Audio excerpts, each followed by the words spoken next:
Bonjour à tous. Lorsqu'on parle d'un mariage, on entend souvent où va se passer la choupa, dans quel endroit, quel traiteur, quelle musique, quel appartement, quelle maison, acheter, prendre en location, etc., etc. Beaucoup de choses matérielles. Aujourd'hui, voyons ensemble qu'est-ce que le rabbi nous dit.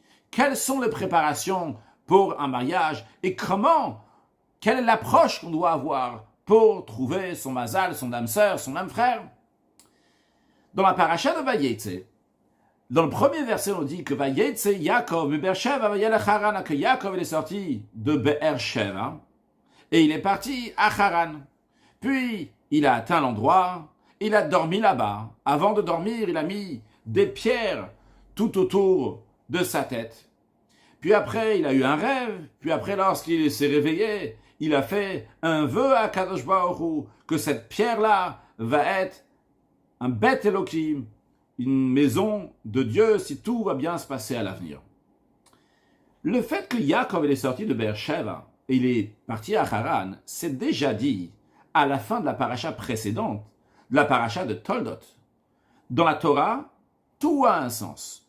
Tout est précis. Même d'une seule lettre, on apprend plein de lois.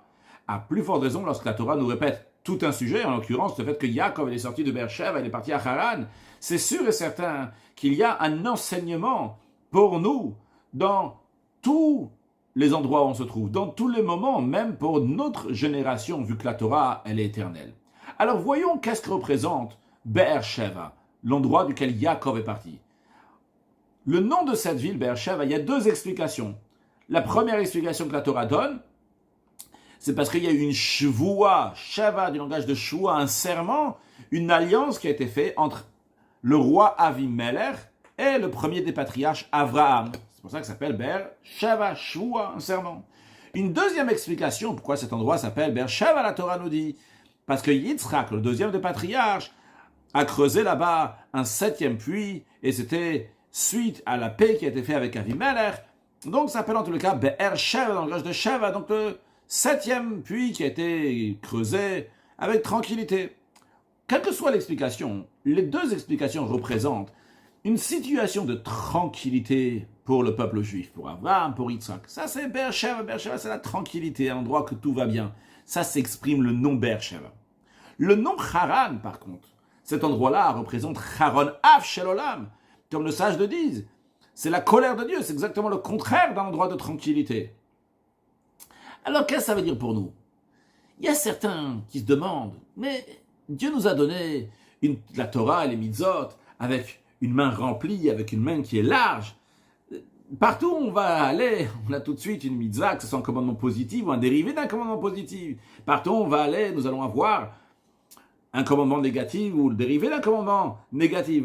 Alors, Dieu aurait dû faciliter les choses, au moins nous enlever les soucis de l'exil, les soucis de la subsistance, etc., pour faciliter l'accomplissement des mitzvot, encore plus que ça. Dieu aurait dû faire qu'on n'a pas en contact avec le monde, comme ça, on peut plus étudier la Torah.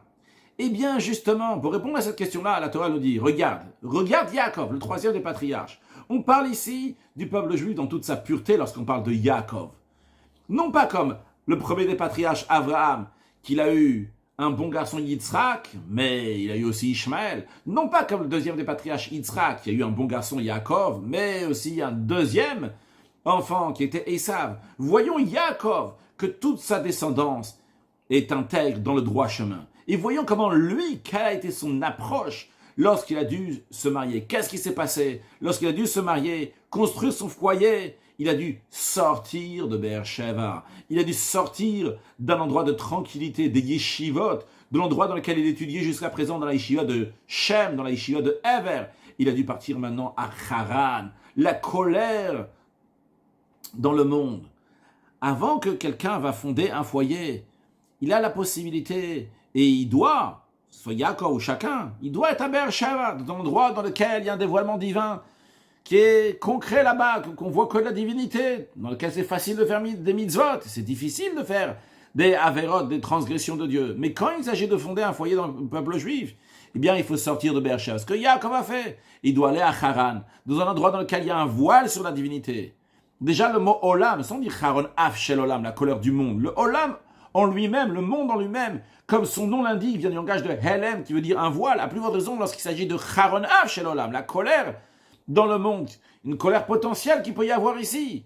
Donc il doit aller dans cet endroit-là, un endroit dans lequel c'est facile de transgresser la volonté de Dieu. Et c'est pas évident de faire les mitzvot. Il y a besoin de beaucoup d'efforts. Mais par le fait qu'il tient cette épreuve-là, c'est par cela que Yaakov il a fondé un foyer et que tous ses enfants ont été dans le droit chemin.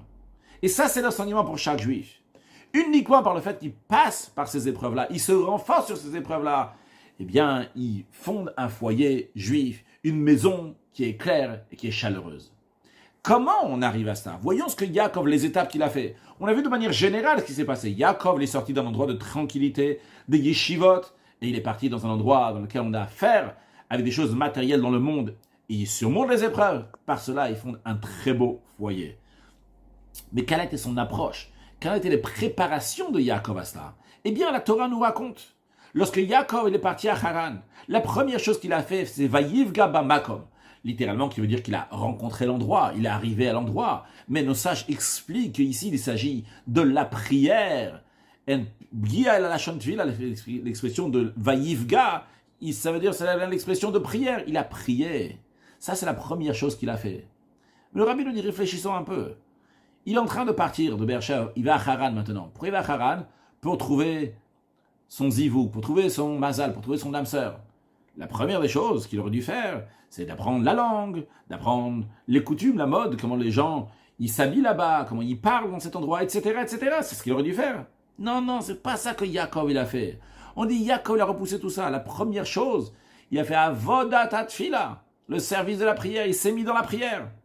C'est un enseignement, parce que si la Torah nous raconte à propos de Yaakov, comme toutes les histoires de la Torah, c'est un enseignement pour toutes les générations. Lorsque quelqu'un va fonder un foyer juif, il peut penser, bon, écoute, jusqu'à présent, j'étais assis, j'étudiais la Torah, j'ai le service de la prière, les mitzvot, mais maintenant je vais dans un monde. Pour cela, il faut laisser tout cela, et il faut se mettre à apprendre, à imiter les coutumes de l'endroit où je vais, de faire la concurrence avec tous ces gens-là, de courir derrière les gens qui sont là-bas, à faire comme eux, etc. On lui dit non, c'est pas comme ça que tu vas gagner ta vie. À quoi tu dois te donner maintenant? Justement, Vayiv Gabamakom. Maintenant, c'est le moment de prier. Et au contraire, tu peux dire, je viens de partir de la yeshiva, je viens de partir de l'endroit où je priais. Tu dis, non, on te dit justement, maintenant, tu dois te donner encore plus à la prière. Parce que tout ce que tu as fait jusqu'à présent, tu étudies la Torah, les mitzvot, la prière, etc., c'est pas suffisant par rapport à la situation actuelle quand tu vas au monde. Maintenant, il y a des plus grandes épreuves. Aucune commune mesure avec les épreuves qu'il y avait avant. Donc tu dois prier à Dieu encore plus pour tenir à l'épreuve. Ça, c'est le premier point. Quelle est l'approche donc pour aller trouver son mazal? Yaakov prie à Dieu. Il ne va pas commencer à imiter, à faire comme ça, comme tout le monde. Deuxième point. Lorsque Yaakov est sur son chemin à Haran, la Torah continue à nous dire il a pris des pierres de l'endroit et il a mis autour de sa tête. Rashi, le commentaire de Rashi explique qu'il en a fait comme un tuyau, comme une sorte de gouttière pour entourer sa tête. Pourquoi? Parce qu'il craignait des bêtes sauvages. Sur le plan spirituel, qu'est-ce que cela veut dire? Yaakov était tout à fait conscient où il allait. Il savait que déjà, dans le chemin, avant même d'arriver à Haran, il y a déjà des bêtes sauvages. C'est la raison pour laquelle il a pris des pierres, il a entouré sa tête pour se garder des bêtes sauvages. A priori, c'est pas compréhensible. Le fait que Yaakov, il a entouré sa tête, pourquoi juste sa tête et pas pourquoi les autres membres du corps? De deux choses l'une. S'il a confiance en Dieu et dit c'est bon, Dieu va me sauver, il n'a pas besoin même d'entourer sa tête avec des pierres. Et s'il ne veut pas des miracles et faire les choses naturellement, il devrait entourer tout son corps, la tête et les pieds. Seulement l'explication sur le plan spirituel est le suivant. Il est dit, le roi David dit dans les psaumes, Yegia kapecha kitor, la fatigue de tes mains que tu vas manger, Ashrecha vetov là, à ce moment-là, Ashrecha, sois heureux vetov là, et c'est bien pour toi. Ici, tout est précis. On te dit Yegia kapecha, la fatigue de tes mains. C'est-à-dire que la personne, elle se donne dans la parnassa, elle se donne pour travailler. Mais il y a deux manières comment la personne peut se donner pour travailler. Une manière, c'est Yegia Kapera. C'est les mains qui sont en train de travailler. La main travaille, mais la tête est tranquille. Tranquillité d'esprit. Il n'a pas de stress. Il n'a pas de casse-tête. Sa tête, il sait que c'est pour étudier la Torah, pour servir Hachem. Les mains, ils sont en train de travailler. Yegia Kapera. Une deuxième manière, c'est Yegia Roshra, quelqu'un qui se casse la tête. Il est donné à sa subsistance, à gagner sa vie, même avec sa tête. Mais le roi David dit, comment on doit gagner sa vie? Yegia Kapera. Si tu auras uniquement la fatigue de tes mains, et la tête est entièrement dans l'étude de la Torah, dans l'accomplissement des mitzvot, dans la volonté de Dieu. Ashrecha vetovlar. Sois heureux et c'est bien pour toi. Et quand on dit heureux et bien pour toi, c'est pas seulement spirituellement, même matériellement. Parce que le fait de faire toutes sortes de stratagèmes et de trouver des moyens, des exploits pour gagner sa vie, ça n'aide rien du tout. Comme il est écrit, V'lo la chachamim lechem. Le pain, la subsistance, la parnassa, n'est pas pour ceux qui sont plus sages, plus intelligents. Au contraire, le fait d'en rajouter, c'est mécalquel, ça détériore la situation, comme c'est expliqué dans plusieurs endroits. J'ai une parenthèse, expliqué par Yarayon en Chassidut, quelqu'un qui fait un grand vêtement, parce que finalement la parnassa c'est quoi? C'est faire un vêtement. Quelqu'un qui fait un vêtement qui est plus long que sa taille, ça va pas l'aider. C'est au contraire, il peut tomber dessus, ça va pas plus l'aider. Alors ce que le rabbi est en train de dire ici, que la personne doit juste travailler ce qu'il doit travailler. Je rajoute encore une parenthèse. Le rabbi ici, il ne dit pas que quelqu'un, par exemple, qui fait une chirurgie, il doit penser une page de Gemara quand il est en train de faire la chirurgie. Mais l'idée, c'est que ça ne doit pas être un casse-tête. Quand la personne elle a fini son travail, il a fini son travail. Il sait que sa tête, elle est là pourquoi? Elle est là pour servir Dieu, pour étudier la Torah. Il n'a pas un fardeau de la parnassa. Il travaille parce qu'il faut travailler tranquille. C'est Hachem qui va tout envoyer et faire tout ce qu'il faut. Alors revenons à notre contexte. Lorsqu'Yaakov il est en train d'aller à Haran, il sait très bien là où il est en train d'aller. Il savait qu'il va devoir travailler. Il va travailler chez Lavan, l'araméen. Il savait que déjà sur le chemin, il y a des bêtes sauvages. Des bêtes sauvages sur le plan spirituel qui peuvent prendre ta tête, te prendre la tête. Quand ils prennent la tête, ce n'est pas dans le sens littéral. Dans le sens large du terme, que gagner ta vie, ça va te prendre la tête. Et c'est la raison pour laquelle que Yaakov il a pris des pierres et il s'est entouré la tête avec. Pour pas que il y ait des bêtes sauvages qui vont pouvoir prendre la tête. La tête doit être protégée. Et vrai, le corps va travailler. Le corps a affaire avec ce chemin et les fatigues du chemin, le travail chez Lavan. Le fatigue du chemin, le chemin qu'il est en train de prendre maintenant, c'est la préparation pour gagner sa vie. Pour plus tard, il va gagner sa vie aussi. Mais ce sera uniquement le corps, les mains qui vont travailler, mais pas la tête. La tête, elle est protégée. Ça, c'est dans le sens spirituel la raison pour laquelle Yaakov il a entouré uniquement sa tête et non pas son corps. La tête doit être protégée. Le travail ne doit pas prendre la tête. Et c'est l'enseignement pour chacun. Chacun doit faire attention que la tête va être protégée. Et lorsque la tête, elle va être comme il faut, à ce moment-là, les mains et les pieds aussi vont être comme il faut. Il va gagner sa vie, comme Dieu le demande dans le Shulchan Aruch, étant droit, etc. Les mains vont faire tout ce qu'il faut avec. La main gauche, comme ça je dis, avec celle-là qui est faible, donc on repousse quand il faut repousser certaines choses, avec la main droite qui est la bonne et forte, on rapproche ce qu'il faut, les pieds vont courir pour faire la mitzvah, le corps automatiquement va aller comme il faut juste que la tête, elle soit bien protégée. Donc ça c'est le point d'entourer la tête. Voyons maintenant avec quoi Yaakov il a entouré la tête. Qu'est-ce que ça représente le fait qu'il a entouré la tête avec des pierres? Pourquoi il a entouré sa tête? Pour que le monde ne va pas l'influencer avec des pierres particulièrement. Les pierres représentent le minéral, dans le minéral même, donc quelque chose vraiment qui n'a pas de vie. Sur le plan spirituel, cela veut dire que Yaakov n'a pas fait des barrières, ne s'est pas gardé avec l'intellect, la compréhension, bien avec des sentiments. Non, avec du minéral qui n'a pas de vie, qui n'a même pas une âme comme le végétal qui pousse. Avec ça, Yaakov s'est attaché et entouré sa tête. Qu'est-ce que cela veut dire pour nous? Quand quelqu'un va dans le monde et il veut être sûr de ne pas être influencé du monde, la première des choses qu'il doit prendre sur lui, c'est recevoir le joug de Dieu à 100%. De prendre des pierres. Pas de cerveau, pas de sentiment. Ce n'est pas suffisant le cerveau et le sentiment. Ce n'est pas suffisant la compréhension et les attributs. Il doit se sentir, je suis une pierre minérale. Dans l'expression du roi David, Imloshiviti vedomamti.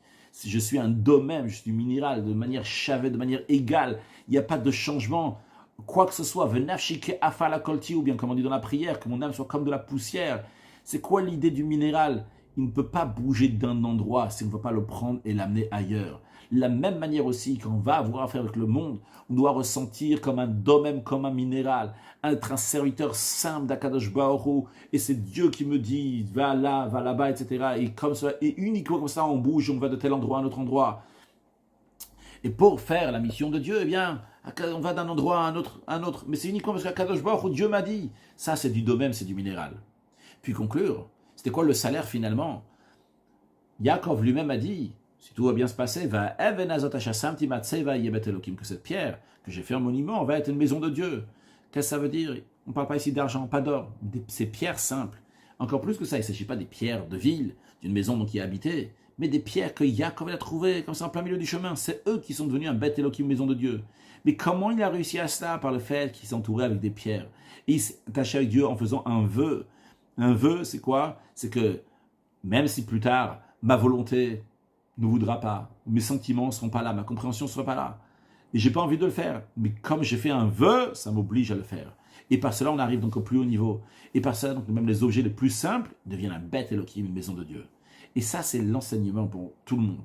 Et particulièrement à ceux qui vont fonder un foyer dans le peuple juif, que ce soit un Khatan, Kala. Il faut savoir que ce n'est pas seulement le Sidour qui est dans la maison, le livre de prière, le Chumash, le livre de Torah qui est dans la maison, qui sont saints. Non, il faut savoir que même les Havdil, la cuillère, la fourchette qui sont dans la maison, eux aussi doivent être saints. Comment on fait ça? Quand on commence Vayivga Bamakom. Quand la base, elle est que pas seulement quand il est réveillé au moment de la prière, même quand il est en train de dormir, comme c'était dans chez le Kaché Yaakov, qu'il a fait un rêve, et il dit Zeshar Hashamaim. Zé, ça, ici, dans n'importe quel endroit où il se trouve, c'est la porte du ciel. Et bien à ce moment-là, donc la maison, tout ce qui est dans la maison devient un bête Elohim, une maison de Dieu. Donc le message, il est clair. Ce que le Rabbi nous dit ici, il ne s'agit pas seulement de faire une maison de Dieu dans un synagogue, dans un lieu d'étude, mais chez soi, la maison. Ça aussi, c'est un lieu d'étude dans lequel on doit s'attacher à Kadosh Baruch Hu dans tous les endroits, partout où on est. Et la manière de se préparer pour le mariage. Et le mariage lui-même, lorsqu'il est attaché à Dieu, eh bien à ce moment-là, il y a même la matière aussi qui vient avec. Il y a tout ce qu'il faut matériellement et spirituellement. Ce qu'on souhaite à tout le monde, à tous ceux qui cherchent à trouver leur âme, l'autre moitié de l'âme, qui vont la trouver, Bezrat Hashem, facilement, la bonne, avoir des enfants, fonder un foyer basé sur les fondements de Torah, mitzvot, comme ils sont éclairés dans le luminaire de la Torah, c'est Torah ta Chassidut, et par cela accueillir Mashiach très prochainement. Une excellente journée.